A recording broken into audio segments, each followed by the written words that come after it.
Hey, what's going on, everybody? So here I am taking a few minutes to get back out and do some shooting. Today's been pretty busy, haven't had a lot of time to go shoot. I went with my son to a birthday party. One of his friends invited him to a roller rink to do some roller skating, so I hung out there with my wife, and that was about the extent of my shooting. I got a couple of fun shots using the Pen F when I was there, and I'll probably share one or two of those right about here.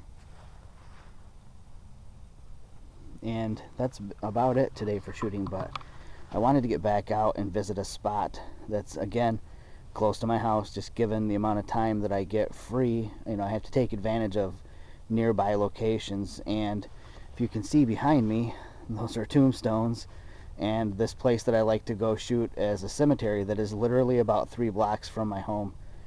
Very old cemetery. A lot of the graves here from the early to mid 1800s, on up to present day, of course. But outside of the cemetery is a wooded area and a small sort of wetland that has a stream that goes through it. And I've done some birding down here in the past and gotten some really cool warbler photos and a few other common birds, but I just wanted to venture back down there and scope it out again today and see if it's a good spot to set up a blind for a little bit later this year. So let's go for a walk.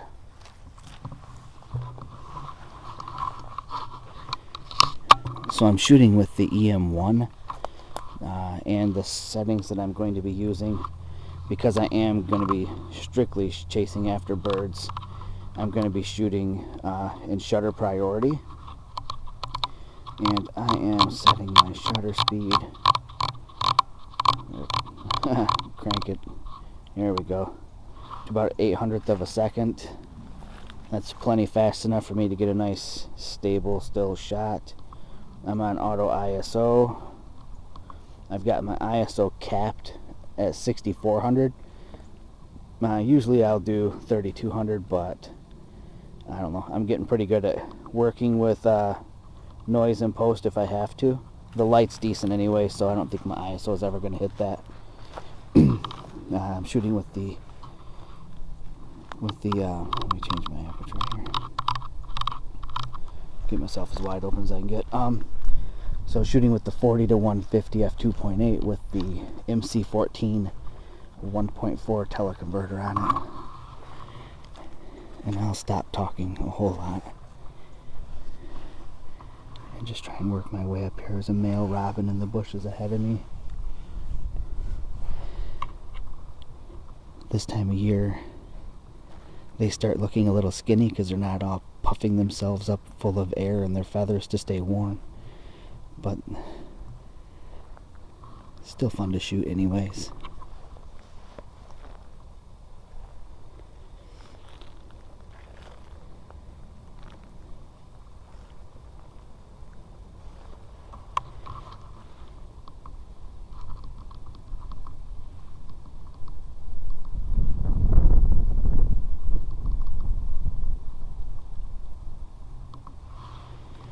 And I'm setting the shutter to silent shutter in high sequential mode. I'm not really too interested in the cardinal anyway, so if he takes off, I'm not worried. There he goes. This is more of a scouting trip anyways. If I don't even take a single photo, that's fine with me. I don't always have to take a photo. Sometimes it's nice to just get out and walk.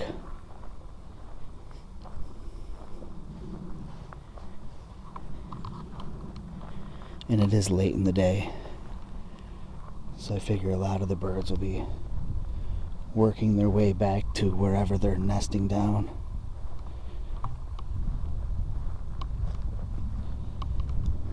I hate seeing stuff like that. Pisses me off. Kind of freaky too, though, that there's a cooler out here.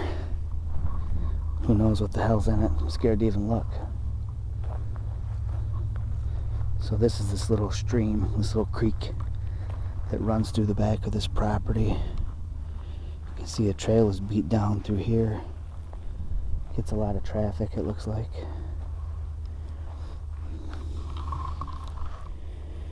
And I don't see any hoof prints from deer, but right down here in the mud I can see something. I'm gonna guess that's a raccoon. It looks like down there. And I'll share a photo of that.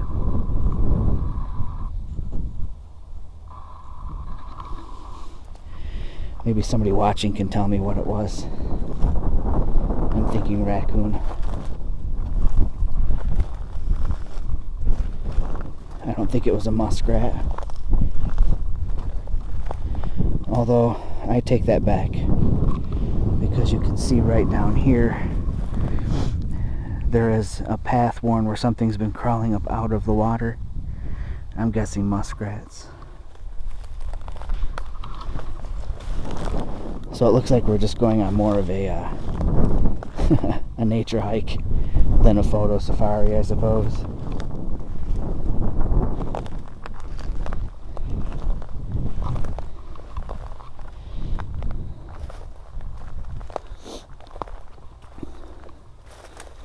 It's pretty well beat down through here, though.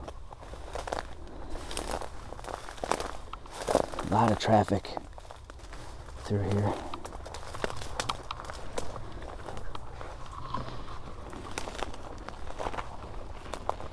And like I said, this is mostly scouting for me. Some nesting material in here. I think there was probably a nest in there at one point in time.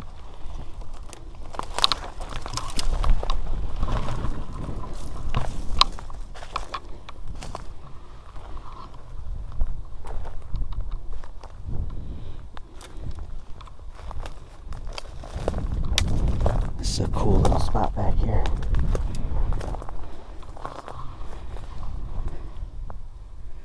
I'm thinking that setting up a blind right here where I'm sitting would be pretty cool. Looking down the little stream here. I know that on several occasions, a lot of the trees through here, I see big groups of cedar waxwings hanging out. And like I said, I've seen yellow warblers down here.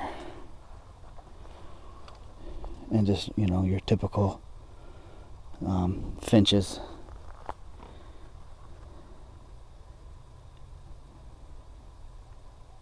And a rose-breasted grosbeak.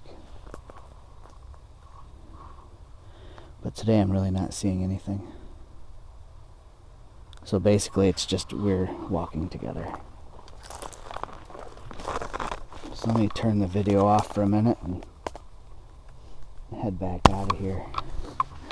So literally as soon as I said that I was going to turn the camera off and head out of here, I turned it off, and as I turned to walk out of here, some color caught my eye because, well, frankly, there's not a lot of color here right now. Everything is brown for the most part, but I saw purple. Purple's not a typical spring color.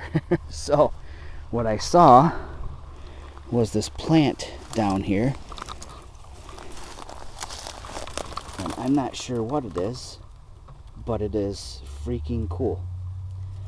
So I'm gonna get a few photos of this, and I think what I'll do is I will move you in closer so you can see it a little bit closer than what I did a second ago.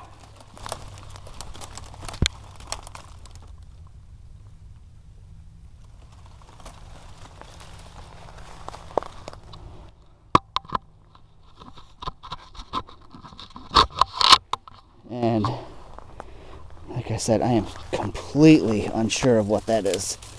Not really familiar with bog plants, but I'll tell you, whatever it is really neat. And I will get off of shutter priority because I don't need that.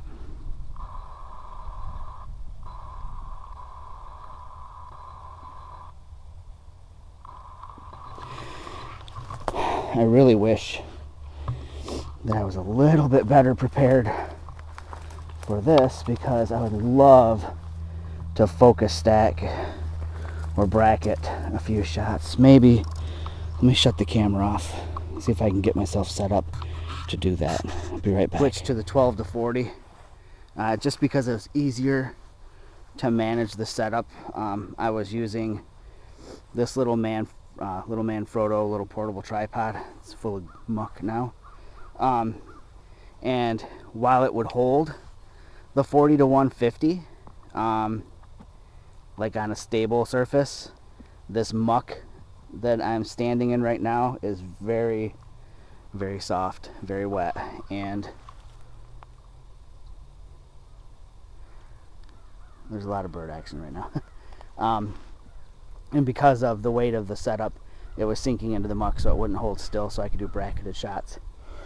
I did focus stacked, 2 focus stacked images and a focus bracketed image. The bracketed images were the one bracketed image that I did was 20 frames, and hopefully it held still enough for all 20 frames. It's hard to tell.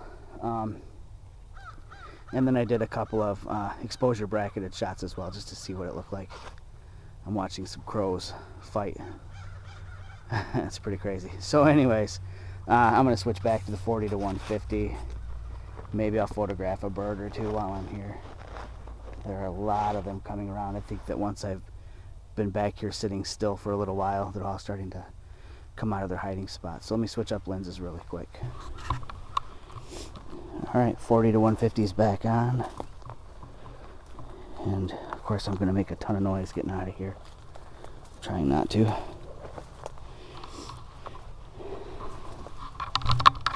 So let me just mention the fact of how cool it was to find that plant, which I'm excited to go try and figure out what it is now.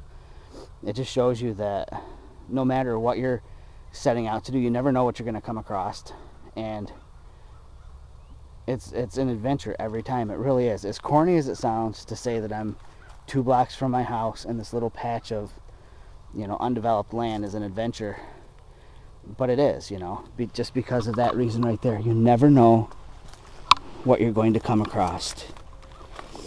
Maybe I'm just really easy to please, I don't know, but like I said, I thought that it was really cool to come across that plant, because I know personally I've never seen something quite like that before. I'm sure it's probably very common, and it's just, you know, just that I've never been in the right place at the right time to see one. But common or not, I'd never seen that before, so it's exciting.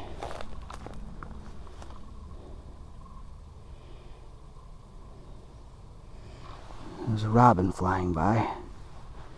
It's funny, I always used to think that robins were a surefire sign of spring, and I guess when you see them in larger numbers here in Michigan, it is a good indicator of spring. But a few years ago I learned that some robins actually winter over here. So yeah, nerd moment, I guess.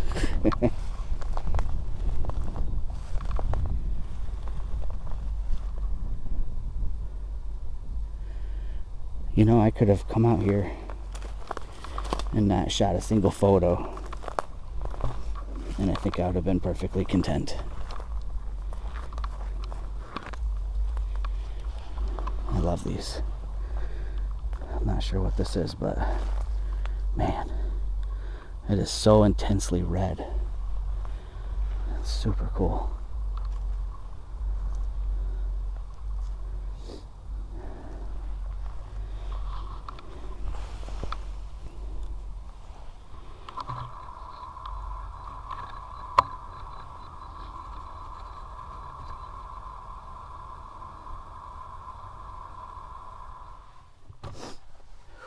Okay, back in the car, and while it might have seemed not a very successful or fruitful trip, it was. One little plant is all it took for me to make it worthwhile. I'm pretty simple when it comes to what it takes to satisfy my appetite for photography, I guess. I know that I've got a couple of friends that when we go out on shooting expeditions together, they'll ask me, You know, do you think you got a bunch of good photos? And my response is always the same. As long as I got one good one, I'm happy. That's all that matters. Sure, it's great to get 10, you know, keepers or 20 keepers, whatever. Just one. That's all I'm after, just one good shot. So, you know, if you don't set that bar to a ridiculously high standard, or the way I personally view it as that if you come back from an afternoon of shooting and you have like 30 or 40 keepers, are they really keepers? You know, I mean, I guess it depends on where your level of self-expectation is. Maybe I just expect too much out of myself and I don't consider, you know, 95% of what I shoot worth keeping. I don't know. Anyways, these are personal ramblings and personal musings. Don't think that I think that way about like everybody else or how anybody else shoots. It's just kind of a little personal thing that I do with myself, I guess. So I guess I'm going to wrap it up and head back home. It's about dinner time. I know that my wife is making a nice big dinner tonight, which is fabulous. We're one of those families that every night it's a sit down at the table dinner, trying to keep some traditions alive in this country. That, and I have a video to edit for you guys. So I'll talk to you in a little bit, and we'll see what I come up with tomorrow. Take care. Thanks for watching, you guys. Bye.